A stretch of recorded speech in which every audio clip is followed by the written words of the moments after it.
Hello! എല്ലാ കൂട്ടുകാർക്കും പുതിയൊരു വീഡിയോയിലേക്ക് സ്വാഗതം. Good morning.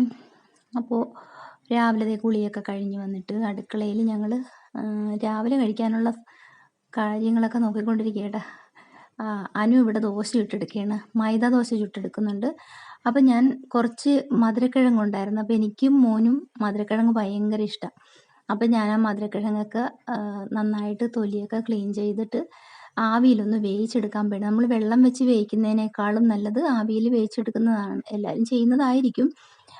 പക്ഷേ ഞാൻ ആദ്യമൊക്കെ വെള്ളത്തിൽ വെച്ച് വേവിച്ചു കേട്ടോ. അമ്മയാണ് എനിക്ക് ടിപ്പ് പറഞ്ഞു തന്നത്. ആവിയിൽ ചെറിയ ചെറിയ കഷ്ണങ്ങളാക്കി ഇട്ടിട്ട് വേവിച്ചെടുക്കുകയാണെങ്കിൽ അതിൻ്റെ മധുരമൊന്നും വെള്ളത്തിലലിഞ്ഞ് പോകത്തുമില്ല. നല്ല ടേസ്റ്റും ആയിരിക്കും എന്ന് പറഞ്ഞുകൊണ്ട് ഞാൻ അന്ന് മുതൽ അങ്ങനെ തന്നെ ചെയ്യുന്നത്. അപ്പം ഞാൻ മധുരക്കിഴങ്ങെല്ലാം നുറുക്കിക്കൊണ്ടിരിക്കുന്നതിൻ്റെ ഇടയ്ക്ക് ഞങ്ങൾ കുറച്ച് വിശേഷങ്ങളൊക്കെ പറയുന്നുണ്ട്. അപ്പോൾ ദേ മൈദ ദോശക്ക് സവോളയും കൂടെ റോസ്റ്റ് ചെയ്തെടുക്കാനുള്ള കാര്യങ്ങളും കൂടെ നോക്കുന്നുണ്ട്. അപ്പോൾ ദേ മധുരക്കിഴങ്ങെല്ലാം ഞാൻ ചെറിയ പീസായിട്ട് നുറുക്കിയിട്ട് ഇഡ്ഡലിക്കുട്ടത്തിൻ്റെ തട്ടിൽ വെച്ചിട്ട് ആവി കയറ്റി എടുക്കാൻ പോവുകയാണ്. അപ്പോൾ ഇതിൻ്റെ കൂടെ ചായയും കൂടെ വെക്കാൻ പോവുകയാണ്. അപ്പോൾ ആദ്യം കുറച്ച് പാൽ മാറ്റിയിട്ട് എല്ലാവർക്കും ഒന്നും ചായ വേണ്ടാത്തതുകൊണ്ട് മുഴുവനും പാലും ചായക്കായിട്ട് എടുക്കാറില്ല. കുറച്ച് പാലെടുത്ത് വൈകിട്ടത്തേക്ക് മാറ്റി വെച്ചേക്കും. എന്നിട്ട് ഇപ്പം ഞങ്ങൾക്ക് കുടിക്കാൻ മാത്രമുള്ള ചായക്കുള്ളത് എടുത്തിട്ടുള്ളൂ. അപ്പോൾ ദേ നമ്മുടെ മധുരക്കിഴങ്ങെല്ലാം നന്നായിട്ട് വെന്ത് കിട്ടിയിട്ടുണ്ട് കേട്ടോ. നല്ല മധുരമായിരുന്നേ. പക്ഷേ ആദ്യം വാങ്ങിച്ചപ്പോൾ ഞാൻ ഓർത്ത് കുറച്ച് വാങ്ങിച്ചാൽ മതി, മധുരമൊന്നും കാണാത്ത വാടിയതൊക്കെ ആയിരിക്കും എന്ന് വിചാരിച്ചു. പക്ഷേ എനിക്ക് തെറ്റിപ്പോയി. നല്ല മധുരക്കിഴങ്ങായിരുന്നേ. അപ്പോൾ ഈ ദോശ, സവോള മെഴുക്ക് പുരട്ടിയതല്ലായിരുന്നു, റോസ്റ്റായിരുന്നു. പിന്നെ എല്ലാവരുടെയും രാവിലത്തെ ഭക്ഷണമൊക്കെ കഴിഞ്ഞിട്ടുണ്ടായിരുന്നേ. പിന്നെ ഇനി നമുക്ക് ഉച്ചയ്ക്ക് ചോറിനുള്ള കറികളൊക്കെ ഉണ്ടാക്കണം. അപ്പോൾ ചോറ് പുറത്തടുപ്പിലാണ് കേട്ടോ വയ്ക്കുന്നത്. അപ്പോൾ ഞങ്ങളിവിടെ കറി വയ്ക്കാൻ പോകുന്നത് വെച്ചാൽ ചേന വറുത്തരച്ച് കറി വയ്ക്കാൻ പോവുകയാണ്. പിന്നെ പാവയ്ക്ക ഇരിപ്പുണ്ട്. പാവയ്ക്ക ഒന്ന് മെഴുക്ക് പുരട്ടണം. പിന്നെന്താ മണങ്ങ് ഇരിപ്പുണ്ട്. മണങ്ങ് വെട്ടി തേച്ച് കഴുകിയിട്ട് ഫ്രിഡ്ജിൽ വെച്ചിട്ടുണ്ട്. അപ്പോൾ അത് ഒന്ന് ഫ്രൈ ആക്കി എടുക്കണം. അപ്പോൾ ഇത്രയും കാര്യങ്ങൾ നമുക്ക് ചെയ്യാനുണ്ട്. അപ്പോൾ എന്നെ സഹായിക്കാൻ ഇവിടെ അനുവും കൂടെ വന്നിട്ടുണ്ട്. തേങ്ങ വറുത്തരയ്ക്കണം. അപ്പോൾ തേങ്ങ ഞാൻ ചിരണ്ടിക്കൊണ്ടിരിക്കുകയാണ്. ചേനയും വേകാനായിട്ട് അടുപ്പത്ത് വെച്ചിട്ടുണ്ട്. അപ്പോൾ അനു തേങ്ങ വറുത്തുകൊണ്ടിരിക്കുകയാണേ. അപ്പോൾ അത് തേങ്ങ വറുത്തെടുത്തിട്ട് അത് നന്നായിട്ട് ചൂട് പോയതിന് ശേഷം ഒന്ന് അരച്ച് നമുക്ക് കറിയിൽ ചേർത്തിട്ട് കറിയൊന്ന് റെഡിയാക്കി എടുക്കണം. പിന്നെ ഇവിടെ പാവയ്ക്കായി അരിഞ്ഞെടുക്കുന്നുണ്ട്. അപ്പോൾ അതൊന്ന് മെഴുക്ക് പുരട്ടി എടുക്കണം. അപ്പോൾ അരച്ച് അരപ്പെല്ലാം കറിയിലേക്ക് ചേർത്തിട്ടുണ്ട്. അപ്പോൾ ഇനി നമുക്കൊരു വറതാളിച്ചയിലേക്ക് ഒഴിച്ച് കൊടുത്തു കഴിഞ്ഞാൽ പിന്നെ നമുക്ക് കറി നല്ല ടേസ്റ്റ് ആയിരിക്കും. വറയും കൂടെ ഒഴിച്ച് കഴിയുമ്പോഴായിരിക്കും കറിക്ക് ഒരു പ്രത്യേക ടേസ്റ്റ് കിട്ടുന്നത്. എല്ലാവർക്കും അറിയാമല്ലോ, നമ്മളെല്ലാവരും അങ്ങനെ ചെയ്യുന്നതല്ലേ. അപ്പോൾ നമ്മുടെ പാവയ്ക്കയും കൂടെ അടുപ്പത്ത് വെച്ചിട്ട് അതൊന്ന് മെഴുക്ക് പുരട്ടാൻ വേണ്ടിയിട്ടാണേ.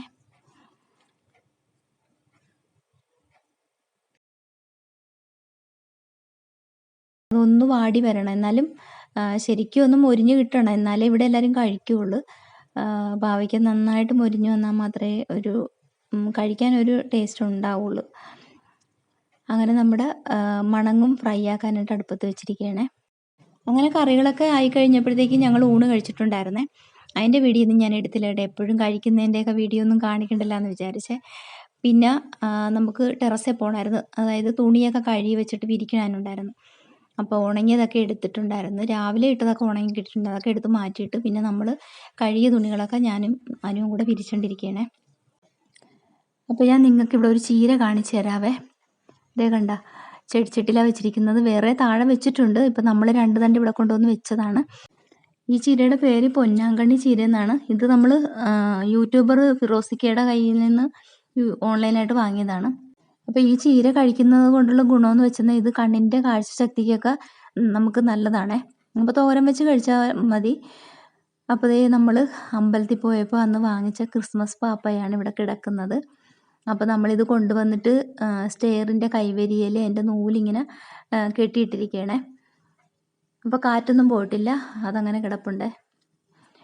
പിന്നെ നമ്മൾ കഴിഞ്ഞ ദിവസം മോൾക്കൊരു ഫോൺ വാങ്ങിച്ചിട്ടുണ്ടായിരുന്നല്ലോ. അപ്പോൾ അതിന് ഒരു കവറും കൂടെ ഓർഡർ ചെയ്തിട്ടുണ്ടായിരുന്നു. അപ്പോൾ അത് വന്നപ്പോൾ മോനത് ചെന്ന് വാങ്ങിച്ചിട്ട് വരികയാണേ. അപ്പോൾ കവറ് നമുക്ക് ഓപ്പൺ ആക്കിയിട്ട് ഫോൺ അതിലേക്കൊന്നിട്ട് സെറ്റ് ചെയ്തൊന്ന് കാണിക്കാം.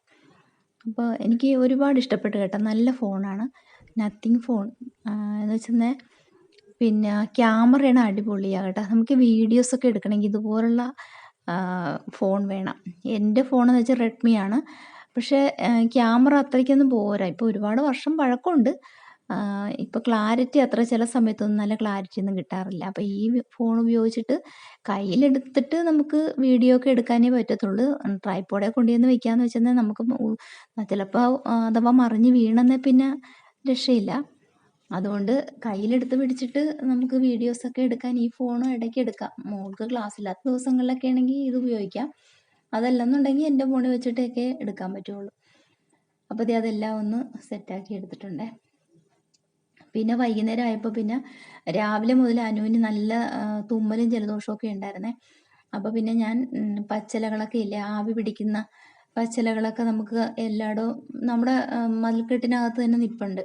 അപ്പോൾ പിന്നെ ഞാനതെല്ലാം ഒന്ന് പറിച്ചെടുക്കുകയാണ്. പനിക്കൂർക്കയും തുളസിയില, പിന്നെ തൃത്താവ്, കൊതിപ്പുല്ലി, അങ്ങനെ കുറച്ച് ഐറ്റംസ്. തൃത്താവ് അപ്പുറത്തെ വീട്ടിൽ പോയി ഞാൻ എടുത്ത കേട്ടോ, ഇവിടെ ഇല്ലാഞ്ഞ്. അപ്പോൾ അതെല്ലാം പറിച്ച കൂട്ടത്തിൽ ഒരു ശംഖുപുഷ്പവും കൂടെ എടുത്ത് ഞാൻ. എനിക്കത് കണ്ടപ്പോൾ ഭയങ്കര ഇഷ്ടം തോന്നി. അങ്ങനെ അതെല്ലാം പറിച്ചെടുത്ത് ഇനി ഇത് കൊണ്ടുപോയി നന്നായിട്ട് കഴുകണം. നന്നായിട്ട് കഴുകി എടുത്തിട്ട് ഒരു പാത്രത്തിൽ ഒരു കുഴിവുള്ള ഒരു പുട്ടുണ്ടാക്കുന്ന കുടമായാലും മതി കേട്ടോ. ഞാൻ ആ പുട്ടുണ്ടാക്കുന്ന കുടത്തിലേക്കാണ് ഇട്ടത്. എന്നിട്ട് അതിലേക്ക് നമുക്കിട്ട് നന്നായിട്ടൊന്ന് ആവി പിടിച്ച് തന്നാൽ തുമ്മലും ജലദോഷമൊക്കെ മാറും കേട്ടോ. അതും ഒരു പ്രാവശ്യമൊന്നും ആവി പിടിച്ചുകൊണ്ടായില്ല, ഒരു 3-4 പ്രാവശ്യമൊക്കെ നന്നായിട്ടൊന്ന് ആവി കൊടുക്കണം. വെള്ളമൊക്കെ തിളച്ച് വന്നപ്പോഴത്തേക്ക് ആവി പിടിക്കാനൊക്കെ കൊടുത്തിട്ടുണ്ടായിരുന്നു. പിന്നെ രാത്രിത്തേക്ക് ചോറായിരുന്നു. ചോറ് കഴിക്കാനായിട്ട് കറിക്ക് മീൻ വാങ്ങിച്ചിട്ടുണ്ടായിരുന്നേ. 1/2 കിലോ കേര വാങ്ങിച്ചുകൊണ്ട് വന്നിട്ടുണ്ടായിരുന്നു. അപ്പം നമ്മളിങ്ങോട്ട് അരിപ്പറമ്പത്ത് പോയിട്ട് വരുന്ന വഴി പുല്ലംകുളങ്ങര ഭാഗത്ത് നാടൻ പച്ചക്കറികളൊക്കെ വിൽക്കുന്ന സ്ഥലമുണ്ട്. അപ്പോൾ അവിടുന്ന് പച്ചച്ചീരയും വാങ്ങിച്ച്. ഇവിടെ എല്ലാവർക്കും പച്ചച്ചീര തോരൻ വലിയ ഇഷ്ടമാണ്. അങ്ങനെ മീൻ കറി വയ്ക്കാനുള്ള ഉള്ളിയൊക്കെ മോളിവിടെ പൊളിച്ച് വെച്ചിട്ടുണ്ട്. ഇനി വെളുത്തുള്ളിയും ഇഞ്ചിയും ചതച്ച് എടുക്കണം. പിന്നെ പച്ചമുളക്, കറിവേപ്പില എല്ലാം എടുത്തിട്ട് കറി ഉണ്ടാക്കണം. അപ്പം മീൻ നന്നായിട്ടൊന്ന് കഴുകിയൊക്കെ എടുക്കണം. കറി വയ്ക്കാനുണ്ട്. പിന്നെ ചീര തോരൻ വയ്ക്കാൻ പോയണേ. അപ്പോൾ ചീരയുടെ പുഴുവലൊക്കെ ഒന്ന് നോക്കി എടുക്കണം. അപ്പോൾ നമ്മുടെ കറിയൊക്കെ ഇവിടെ അടുപ്പത്താക്കിയിട്ടുണ്ടായിരുന്നേ. അപ്പോൾ ചീര തോരനും റെഡിയായി കിട്ടിയിട്ടുണ്ടായിരുന്നു. അപ്പോൾ ഇന്നത്തെ വീഡിയോ ഇത്രയൊക്കെ ഉള്ളൂ. കൂട്ടുകാർക്ക് ഇഷ്ടമായോ ഇന്നത്തെ വീഡിയോ? അപ്പോൾ വീഡിയോ ഇഷ്ടമായെങ്കിൽ ഒരു ലൈക്ക് തരണേ. ഇതുവരെ സപ്പോർട്ട് ചെയ്ത എല്ലാ കൂട്ടുകാരോടും എനിക്ക് ഒന്നേ പറയാനുള്ളൂ, താങ്ക് യു സോ മച്ച്. അപ്പോൾ നമുക്ക് അടുത്തൊരു വീഡിയോ ആയിട്ട് കാണാവേ. ടാറ്റാ.